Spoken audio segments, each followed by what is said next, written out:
अस्सलाम वालेकुम फ्रेंड्स, मैं हूं बिलाल और आप देख रहे हैं अबाबिल यूट्यूब चैनल। दोस्तों, पाकिस्तान के पास 10 मुख्तलिफ़ किस्म के ड्रोन्स मौजूद हैं, जिनमें से कुछ कॉम्बैट ड्रोन्स हैं और कुछ सर्विलेंस ड्रोन्स हैं। पाकिस्तान के पास इस वक्त बुराक ड्रोन जो कि जासूसी के साथ साथ अटैक भी कर सकता है, सतुमा जासूस ड्रोन जो कि सिर्फ जासूसी के लिए डिज़ाइन किया गया है, सेलेक्स गैलीलियो फाल्को ड्रोन जो कि सर्विलेंस ड्रोन है और इटली और पाकिस्तान इस ड्रोन के मैन्युफैक्चरर हैं, CH-4 ड्रोन जो कि चीन का बनाया हुआ है और रिकॉनिसेंस मिशंस के साथ साथ स्ट्राइक भी कर सकता है। AAI RQ-7 शैडो ड्रोन है जो कि अमेरिका का बनाया हुआ है और जासूसी मिशन सरअंजाम दे सकता है। मुखबिर ड्रोन जो कि पाकिस्तानी मेड है, ये ड्रोन भी जासूसी मिशन करता है। उकाब ड्रोन जो कि रिकॉनिसेंस मिशंस के लिए डिज़ाइन किए गए हैं और ये ड्रोन पाक नेवी के ज़ेरे इस्तेमाल है। इसके अलावा पाकिस्तान के पास टारगेट ड्रोन्स भी हैं जो कि अबाबिल ड्रोन और बाज़ एरियल ड्रोन है।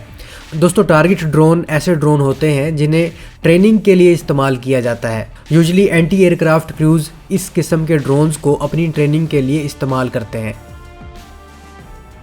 इसके अलावा पाकिस्तान के पास शाहपर ड्रोन भी है। आज की हमारी वीडियो पाकिस्तान के इस बनाए हुए ड्रोन पर है, वो इसलिए कि इस शाहपर ड्रोन का अपग्रेड वेरिएंट यानी शाहपर 2 ड्रोन की पिक्स अनवेल्ड हुई हैं। सो आज की इस वीडियो में हम जानेंगे कि शाहपर 1 ड्रोन में क्या खूबियाँ हैं और इसके अपग्रेड वेरिएंट यानी शाहपर 2 में क्या तब्दीली लाई गई है।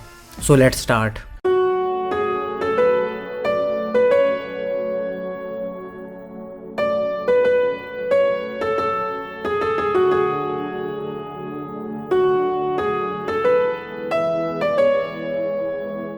दोस्तों, शाहपर फ़ारसी ज़ुबान का लफ्ज़ है जिसका मतलब परिंदे का सबसे तवील पर है। पाकिस्तान का शाहपर ड्रोन एक जासूस ड्रोन है और ये रिकॉनिसेंस मिशंस और सर्विलेंस मिशन दोनों काम सरअंजाम दे सकता है।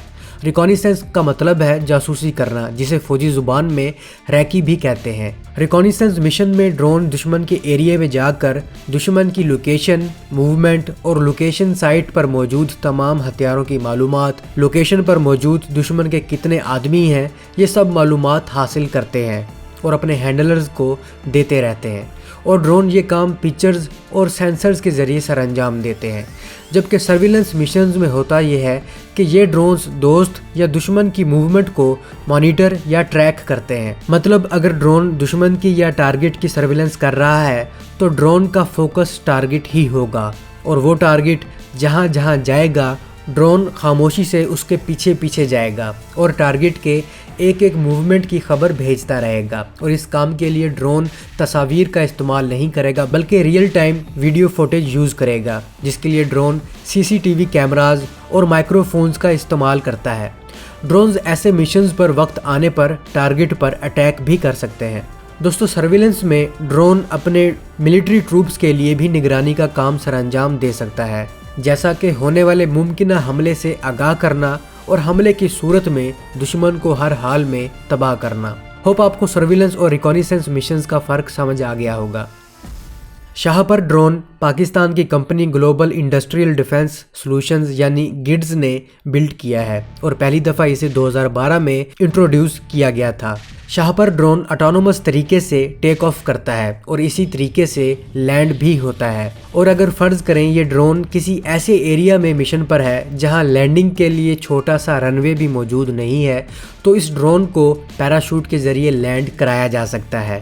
दोस्तों, शाहपर 1 दिन और रात दोनों हालत में काम कर सकता है। इसके अलावा इसका परवाज़ का दुरानिया 7 घंटे तक है और अपने साथ 50 kg का पेलोड भी ले जा सकता है। इसके इंजन की पावर 100 HP है और इसकी क्रूज़ स्पीड 150 km/h है। इसके अलावा इसकी सर्विस सीलिंग 16,000 फीट है। गाइस, सर्विस सीलिंग वो मैक्सिमम हाइट होती है जहां पर एयरक्राफ्ट अपना मखसूस रेट ऑफ क्लाइंब बरकरार रखता है। और अगर शाहपर 1 ड्रोन के एवियोनिक्स की बात की जाए तो इसमें पाकिस्तान का अपना बनाया हुआ ज़ूमर 1 मल्टी सेंसर टर्रेट लगा हुआ है।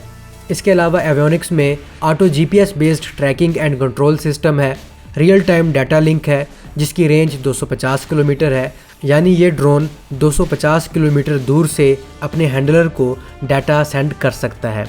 दोस्तों, इसके अलावा इसके मेन फीचर्स में ये है कि ये 50 kg तक मुख्तलिफ़ किस्म के रिकॉनिसेंस सेंसर्स पेलोड कैरी कर सकता है। इसके अलावा ये एरिया का बिल्कुल साफ मंजर और पस मंजर पेश करता है। इसमें mission planning, management and control system की सलाहियत होती है। इसमें RPV मोड है, यानी ये रिमोटली पायलटेड व्हीकल के तौर पर भी ऑपरेट होता है। इसकी मेंटेनेंस बहुत इजी है और अगर इसका डाटा लिंक लॉस हो जाता है तो इसकी सेफ रिकवरी और सेफ लैंडिंग हो सकती है। जैसा कि मैंने पहले बताया कि लैंडिंग के लिए पैराशूट का ऑप्शन भी है, तो रनवे के अलावा अगर इसका डाटा लिंक लॉस हो जाता है, मतलब इसका डिजिटल राब्ता मुनक़ता हो जाता है, तो इस ड्रोन की लैंडिंग पैराशूट के ज़रिए होगी, जिससे ड्रोन को भी नुकसान नहीं पहुंचेगा। और इसके अलावा इस ड्रोन की ऑपरेशनल कॉस्ट भी बहुत लो है। दोस्तों, अब शाहपर 2 ड्रोन की पिक्स अनवेल्ड हुई हैं और इस अपग्रेड वेरिएंट में सबसे बड़ी तब्दीली इसके परवाज़ का दुरानिया है। शाहपर 1 में इसका परवाज़ का दुरानिया 7 घंटे था, यानी शाहपर 1 मुसलसल 7 घंटे तक परवाज़ कर सकता था, जबकि शाहपर 2 की परवाज़ का दुरानिया इससे डबल हो गया है, जो कि 14 घंटे तक है। शाहपर 2 ड्रोन में दूसरी बड़ी तब्दीली इसका डाटा लिंक रेंज है, जो कि 250 से बढ़कर 300 किलोमीटर तक हो चुकी है। यानी ये ड्रोन अब अपने हैंडलर से दूर 300 किलोमीटर तक के रेडियस में सर्विलेंस और रिकॉनिसेंस मिशन कर सकता है। और इस ड्रोन में तीसरी बड़ी तब्दीली इसकी सीलिंग हाइट है, जो कि पहले 16,000 फीट थी और अब 20,000 फीट है। गाइस, जासूस ड्रोन्स उतने ही ज़रूरी होते हैं जितने कॉम्बैट ड्रोन होते हैं, और देखा जाए तो पाक आर्म्ड फोर्सेस वक्त के साथ साथ बिल्कुल सही चल रही है।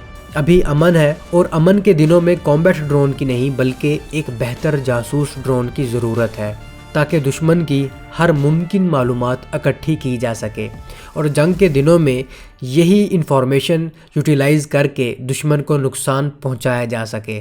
मिसाल के तौर पर अगर पाकिस्तान का ड्रोन बॉर्डर पर जाकर दुश्मन के सिर्फ असलहे डिपो की लोकेशन ही ले आता है, और अमूमन असलहे डिपो बॉर्डर के नज़दीक ही खुफिया तौर पर बनाए जाते हैं ताकि जंग के वक्त असला सप्लाई का मसला ना हो, और अगर ड्रोन ने असला डिपो की मालूमात पहले से ही अपने हैंडलर्स को दे रखी होंगी तो ये मालूमात जंग में काफ़ी अहमियत की हामिल होंगी। सो उम्मीद है दोस्तों आपको आज की ये वीडियो पसंद आई होगी। मैं मिलता हूँ एक नई और दिलचस्प वीडियो के साथ, तब तक के लिए इजाज़त, अल्लाह हाफिज़।